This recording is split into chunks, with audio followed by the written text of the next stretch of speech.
Assalamualaikum warahmatullahi wabarakatuh.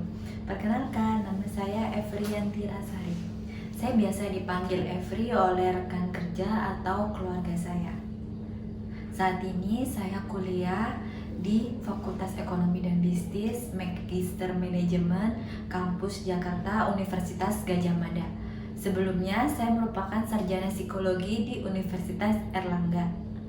Karena saya merupakan lulusan psikologi, jadi saat ini saya akan menceritakan sebuah teori dari psikologi. Apa tugas seorang manusia di dunia ini?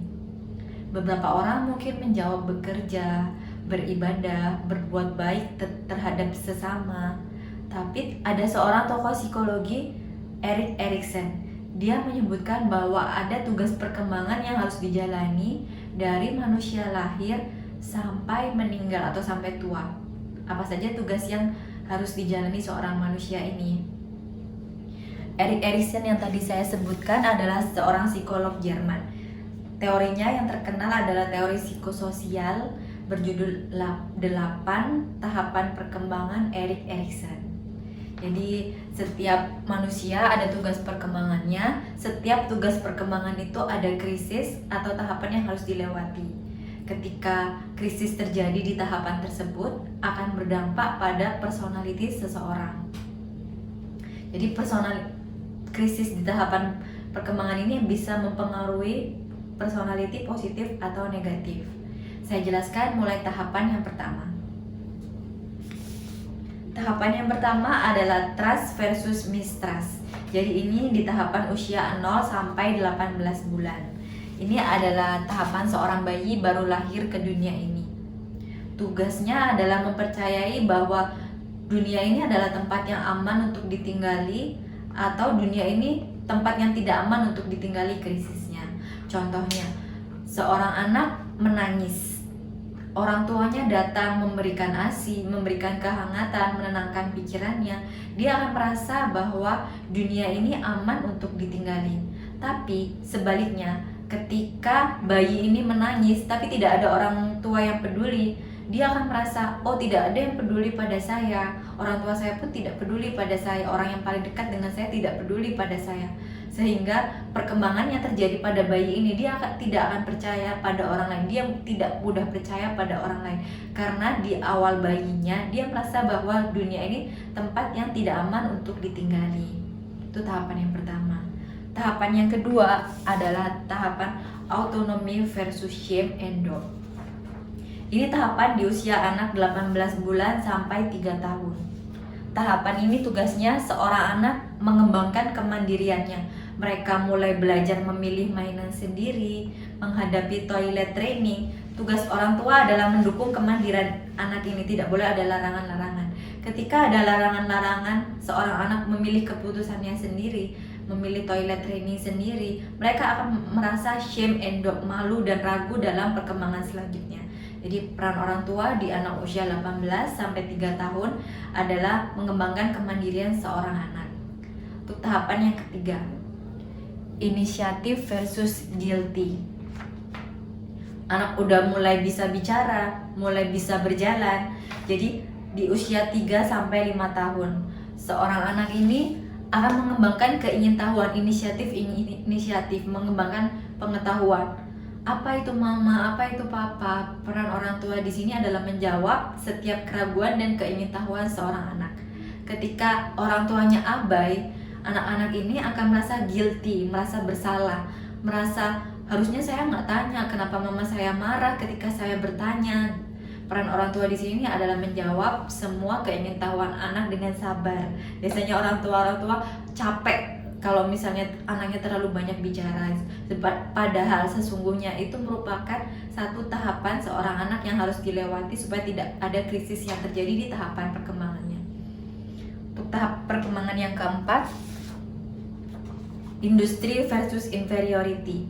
Jadi ini tahapan anak-anak sudah mulai sekolah, sudah mulai mengenal teman-temannya di usia 6-11 tahun.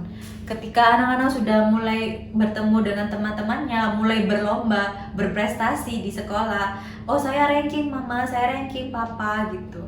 tugas seorang orang tua adalah mengapresiasi. Oh, terbaik kamu, anak baik, seperti itu, anak pintar. Ketika anak-anak ini tidak diapresiasi padahal sudah berjuang, sudah merasa mampu di sekolah dan di pertemanan atau di masyarakat, mereka akan inferior. Kenapa saya tidak diapresiasi oleh orang tua? Dia akan merasa rendah diri di lingkungan, tidak merasa pede. Tapi ketika dia berhasil, dia diapresiasi orang tua, dia akan merasa pede gitu. Jadi dia akan merasa industri, bisa menguasai tahapan perkembangannya, bisa menguasai sekolah, masyarakat, dan pertemanan, seperti itu. Selanjutnya untuk tahapan yang kelima, identity versus role confusion. Ini adalah tahapan anak usia 12 sampai 18 tahun. Di tahapan anak usia 12 sampai 18 tahun, tugasnya adalah mencari identitas. Anak SMA mulai memilih kuliah, anak kuliah mulai memilih apa cita-cita ke depannya, apa yang ingin dicapai untuk masa depannya. Tugas orang tua adalah mengarahkan. Jadi supaya tidak ada kebingungan seorang anak terhadap identitasnya, supaya tidak ada role confusion. Jadi anak udah mulai bisa menemukan identitas jati diri, apa yang disukai dan apa yang ingin dicapai ke depannya. Anak-anak usia remaja di tahapan yang kelima ini.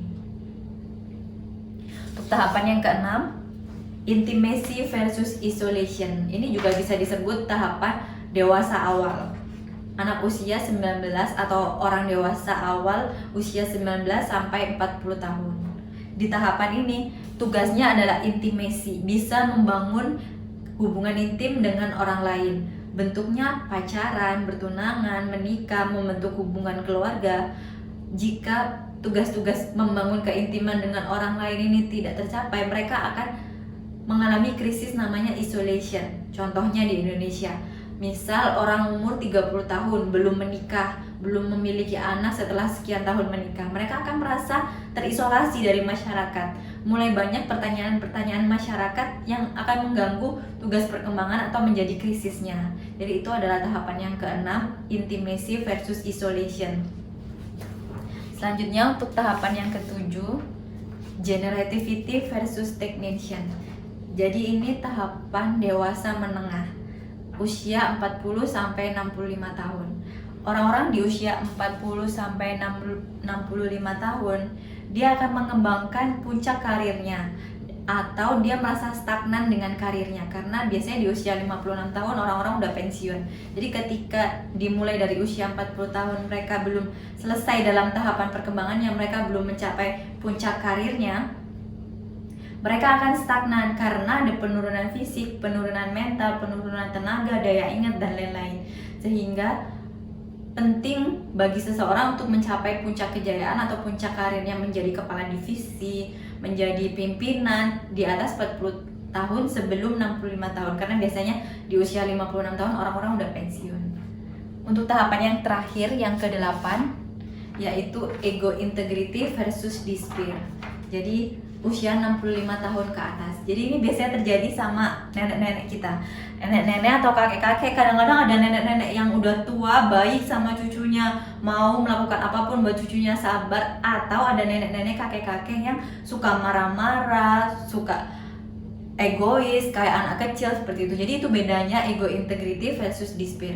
Ketika mereka merasa sudah menyelesaikan semua tahapan, sudah merasa berdamai dengan masa lalu, oh semuanya sudah saya kerjakan di masa lalu, sekarang tinggal bersantai gitu. Mereka akan mengembangkan ego integrity. Tapi ketika ada yang belum selesai, ada krisis yang terjadi, ada despair, mereka merasa saya masih kurang masa mudanya, saya masih kurang bekerjanya, saya masih ingin bekerja lebih. Jadi dia belum mendapatkan kewibawaan, kebijaksanaan. Yang ada malah despair, putus asa, dan lain-lain sebagainya. Jadi tahapan terakhir adalah kita harus di atas 65 tahun ke atas, kita harus bisa berdamai dengan masa lalu. Jadi itu 8 tahapan perkembangan Erik Erikson, tugas perkembangan apa, krisisnya apa.